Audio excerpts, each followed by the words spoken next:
It started with a phone call. A polite voice. AmericanAccent.com.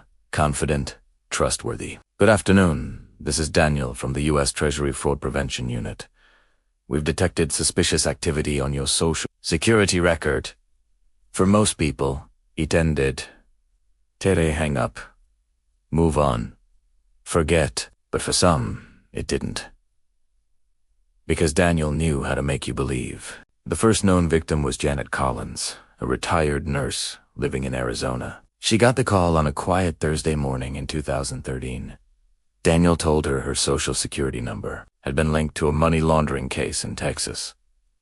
He said the FBI needed to freeze her accounts to protect her, but before they could do that, she had to transfer her funds to a secure federal wallet.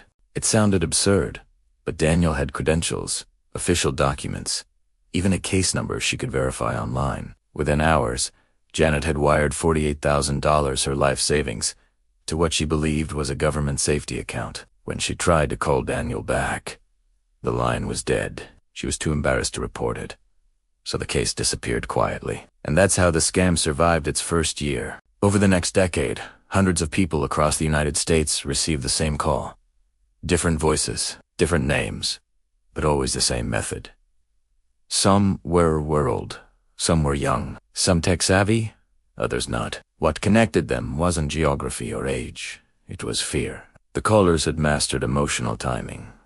They didn't ask for money right away. They built narratives tailored to each victim. If you were a veteran, they spoke like military officers. If you were a mother, they talked about protecting your children's identities. If you were a businessman, they mentioned tax audits and frozen assets.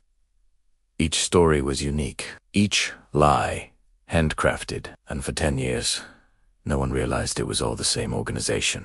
They called themselves The Reach, a name whispered among cybersecurity investigators years later. In 2021, Agent Liam Porter from the Federal Trade Commission stumbled upon something odd. A report about a scam in Maine used the same phrasing as one in California.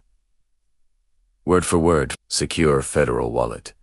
Temporary protective transfer, the SAMI fund, same document design. Liam began cross-referencing phone records, and the pattern grew.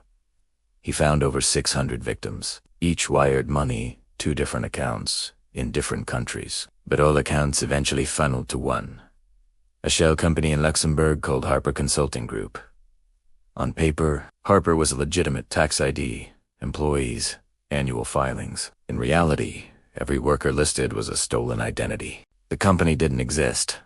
It was a digital ghost. When Liam tried to trace the server hosting Harper's website, he discovered it was registered 11 years earlier, a year before Janet Collins got her call. The scam had been running longer than anyone thought, through encrypted communication records. Investigators identified one key figure, Mikhail Romanov, a Russian national living in Prague, former cybersecurity contractor turned dark web broker. But Mikhail wasn't the mastermind. He was the middleman, the operator. He sold pre-verified U.S. phone lines, fake government domains, and identity templates to dozens of call centers. Worldwide, the real puppeteer remained unseen, a figure known online as the Whisperer.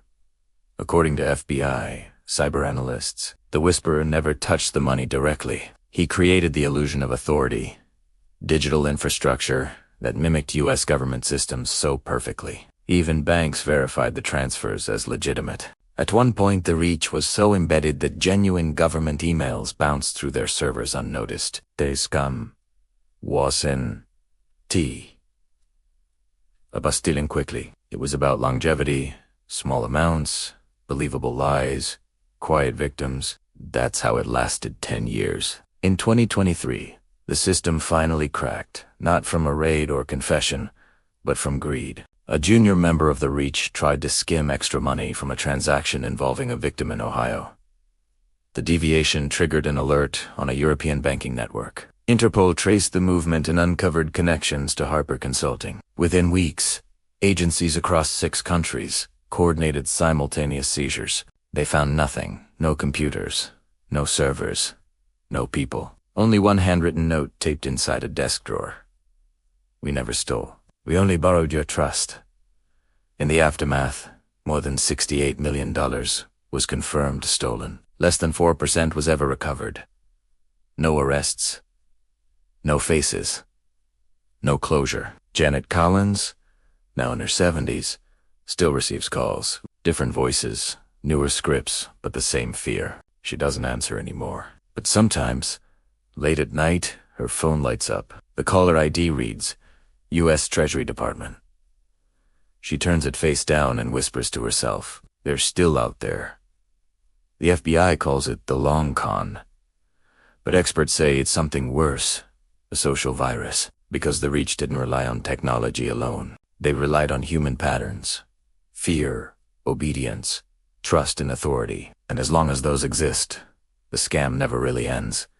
It just changes its voice. So if you ever get that call, calm, official, convincing, remember, the real government never asks you to wire money. And the real danger doesn't sound like a threat. It sounds like help. This is True Scam Stories, where every lie hides a truth, and every truth hides a lie.